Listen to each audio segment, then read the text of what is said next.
नमस्ते, मैं doctor Swati physiotherapist और आज अपन बात करने वाले हैं डायबिटीज की एक्सरसाइजेस के बारे में। डायबिटीज की एक्सरसाइजेस कौन सी तरह की करने से ज़्यादा फायदा होगा, सबसे मेन अपन वो बात करेंगे और इसमें किस तरीके से मसल पर ये काम करेगी ये भी। तो डायबिटीज की जो एक्सरसाइजेस होती है उसमें अपन को एनारोबिक एक्सरसाइजेस सबसे मेन होती है and resistive exercises. Anaerobic exercises वो एक्सरसाइज होती है जिसमें कि ऑक्सीजन का कंजप्शन जब आप एक्सरसाइज करते हैं तो बिल्कुल नहीं हो पाता है और आपको लगता है कि अब बिल्कुल ऑक्सीजन की ज़्यादा डिमांड होने लगती है, वो एनारोबिक एक्सरसाइज होती है। जैसे कि आप कभी डांस कर रहे हो या फिर बहुत ज़्यादा जब आप दौड़ते हैं तब और बॉडी में ऑक्सीजन की कमी होने लगती है, तो वो सारी एक्सरसाइज होती है वो एनारोबिक एक्सरसाइज होती है। और नॉर्मली जब अपन वॉक करते हैं या स्लो रनिंग करते हैं, इजी एक्सरसाइजेस करते हैं, वो एरोबिक और एरोबिक एक्सरसाइजेस होती है। ठीक है, तो दो तरह की एक्सरसाइज होती है, एक एरोबिक होती है, एक एनारोबिक होती है। और आपको एरोबिक एक्सरसाइजेस आपके लिए डायबिटीज पेशेंट के लिए यूजफुल नहीं है, एनारोबिक एक्सरसाइजेस डायबिटीज पेशेंट के लिए यूजफुल है। एंड सेकंड होती है रेजिस्टिव एक्सरसाइज। रेजिस्टिव एक्सरसाइजेस जिसमें कि डंबल से अपन एक्सरसाइजेस करते हैं, मतलब कि एनारोबिक एंड रेजिस्टिव एक्सरसाइज दोनों का मोटो होता है मसल मास बनाना। डायबिटीज पेशेंट को मसल मास बनाना क्यों जरूरी होता है? क्योंकि जो डायबिटीज पेशेंट्स होते हैं उनका धीरे धीरे मसल मास जो होता है, मसल जो होती है धीरे धीरे डिक्रीज होने लग जाती है, वो धीरे धीरे पतली होने लग जाती है।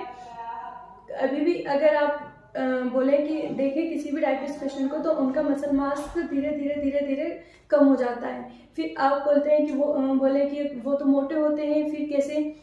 डायबिटीज जो पेशेंट होते हैं उनका मसल मास नहीं होता है, मोटापा उनकी फैट की वजह से होता है, क्योंकि उनका जो एनर्जी है, जो खाना खा रहे हैं, जो कंज्यूम कर रहे हैं, वो सब फैट में डिपॉजिट होता है, मांस के रूप में या मसल्स के रूप में नहीं हो पाता है। क्यों? क्योंकि मसल्स को चाहिए होती है ग्लूकोज एनर्जी डिपोजिशन के लिए। जो मसल्स होती हैं वो अपने ग्लूकोज के थ्रू डिपोजिशन होता है उसका। लेकिन मेनली डायबिटीज में क्या होता है कि जो ब्लड में अपने शुगर लेवल होता है वो तो हाई रहता है, लेकिन ब्लड से जो शुगर है वो टिश्यूज तक, मसल्स तक नहीं पहुंचती है। यही डायबिटीज की मेन प्रॉब्लम होती है कि जो अपनी बॉडी को जितना ग्लूकोज चाहिए वो उस बॉडी में उस एरिया में नहीं पहुंच पाता है, और वो सिर्फ ब्लड में रेगुलेट करता है। इसीलिए अपन ब्लड शुगर लेवल चेक करते हैं, क्योंकि डायबिटीज में ब्लड शुगर लेवल बढ़ा हुआ रहता है। इसका मतलब ये नहीं है कि आपकी मसल्स में इनफ शुगर है या आपकी मसल्स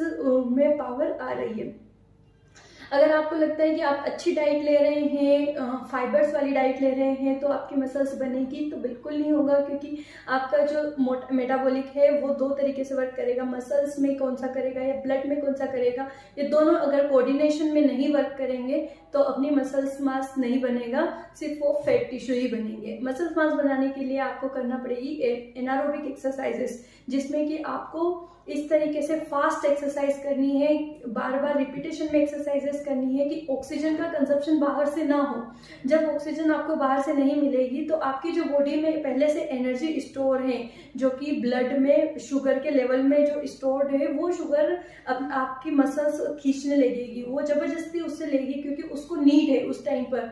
अगर बाहर से नहीं मिल पा रहा है तो वो अंदर से ही बॉडी से लेगी। तो इस तरीके से आपके जो ब्लड में शुगर लेवल है वो डिक्रीज होने लगेगा। डायबिटीज में क्या होता है, शुगर लेवल बढ़ रहा है तो शुगर लेवल डिक्रीज होने लग जाएगा, बिकॉज ऑफ आपकी एक्सरसाइज से बाहर से इतनी एनर्जी नहीं मिल पा रही है जितनी कि आपकी एक्सरसाइज करने के बाद आपकी मसल्स को नीड है। वो बाहर से जितनी एनर्जी आपको नहीं मिल पा रही है जितनी कि आपकी बॉडी को नीड है, तो जो एनर्जी आपको नीड है वो आपको फिर शुगर ब्लड से लेनी पड़ेगी आपकी बॉडी को। तो उस तरीके से आपका शुगर लेवल भी डिक्रीज होगा, साथ में आपका मसल्स बल्क भी बढ़ेगा। उसके लिए आपको काफी हाई इंटेंसिटी एक्सरसाइजेस करनी होगी। अगर आपको लगता है अगर आप high intensity exercises, anaerobic exercises, resistive exercise, ये बड़ी बड़ी सी टर्म्स सुन के आपको कंफ्यूज हो रहे हैं, तो बिल्कुल नहीं होने की जरूरत है। मैं आपको अब इसके बाद में एक्सरसाइजेस बताने वाली हूँ कि कौन कौन सी आपको करने से, कैसे करने से फायदा होगा। साथ में इसके वीडियो के लास्ट में एक और टिप है, जो लोग जिम जाते हैं उनको कौन सी एक्सरसाइज करनी चाहिए और क्या क्या ध्यान रखते हुए एक्सरसाइज करनी चाहिए, ये मैं आपको बताने वाली हूँ। So stay tune with me. Thank you. आज हम स्टार्ट कर रहे हैं डायबिटिक एक्सरसाइजेस के बारे में। So let's start. फर्स्ट, आप पैरों को हाथों को एक साथ कोऑर्डिनेशन में किस तरीके से वर्क कराएं। बहुत सिंपल एक्सरसाइज है, लेकिन इसको आपको 60 सेकेंड तक करनी है एंड 30 सेकेंड का रेस्ट करना है। एनारोबिक का मतलब होता है 30 सेकेंड रेस्ट, 60 सेकेंड वर्क। मतलब सबसे कम जितना रेस्ट आप लेंगे उतनी ज़्यादा आपकी मसल्स बनेगी, क्योंकि रेस्ट नहीं होगा तो उतनी ज़्यादा आपकी एनर्जी बॉडी में कंज्यूम होगी ब्लड के थ्रू। ओके, सो 60 सेकेंड तक आपको हर एक इस तरीके से वर्कआउट करना है। हर एक वर्कआउट के बाद में आपको 30 सेकेंड का रेस्ट लेना है। देन उसके बाद में आपको अपना वर्कआउट चेंज कर देना है। ठीक है, एक अच्छे म्यूजिक के साथ में आप अपना वर्कआउट कर सकते हैं। फुल हाइड्रेशन लें, अच्छा पानी वगैरह पीकर आप एक्सरसाइजेस करें। इस तरीके से आप कर सकते हैं। हमें हाथ को ट्विस्ट करना है साइड बाय साइड। बहुत सिंपल है, लेकिन आपके लिए बहुत इफेक्टिव है, क्योंकि आप अभी शुरुआत में एक्सरसाइज कर रहे हैं। अगर आप इससे ज़्यादा टफ एक्सरसाइज पर जाएंगे आप नेक्स्ट टाइम नहीं कर पाएंगे, इसलिए अपन को स्लो जाना है। ओके, सो थर्ड एक्सरसाइज है 1 2 3 4। पैरों को up down up down up down. ठीक है, अगर आप नॉर्मली वॉक करने जाते हैं और आपको लगता है आप बहुत अच्छी एक्सरसाइज कर रहे हो, नहीं कर रहे हो, 30 सेकेंड तक की वॉक आपके काम की नहीं है।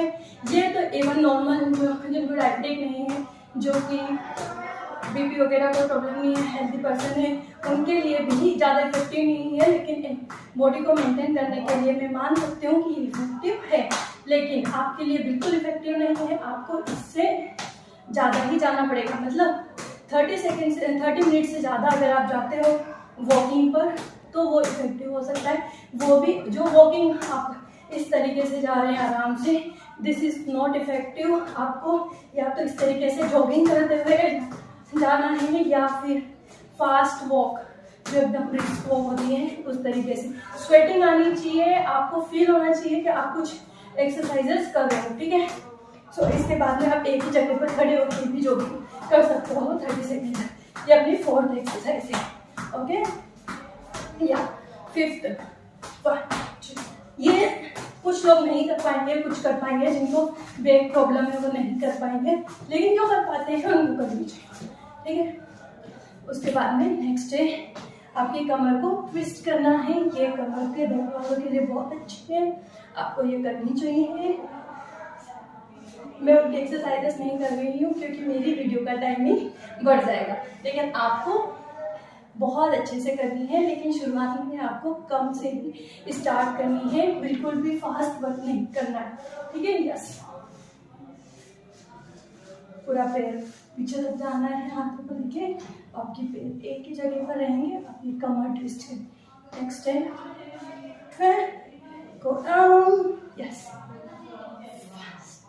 ओके, ये भी कमर के लिए बहुत इफेक्टिव है। सो आप ऐसी एक्सरसाइजेस चूज कीजिए जो आपको, अगर कमर दर्द भी है तो उसमें हेल्प करे, अगर आपको घुटने का दर्द है तो उसमें हेल्प करे। अगर आपको और एक्सरसाइजेस जाननी है कि कौन सी इफेक्टिव होती है तो आप यूट्यूब पर एनारोबिक एक्सरसाइजेस डाल दीजिए, HIIT डाल दीजिए, हाई एनर्जेटिक एक्सरसाइजेस। वहाँ से भी आपको काफ़ी कुछ एक्सरसाइजेस मिलेगी, जो आपको कंफर्टेबल लगे वो कीजिए। नेक्स्ट अपन बात करते हैं गट का।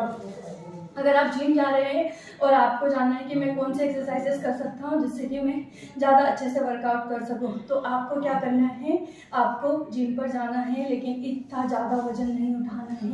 ये 2 kg का है, आपको बिल्कुल थोड़ा सा वजन,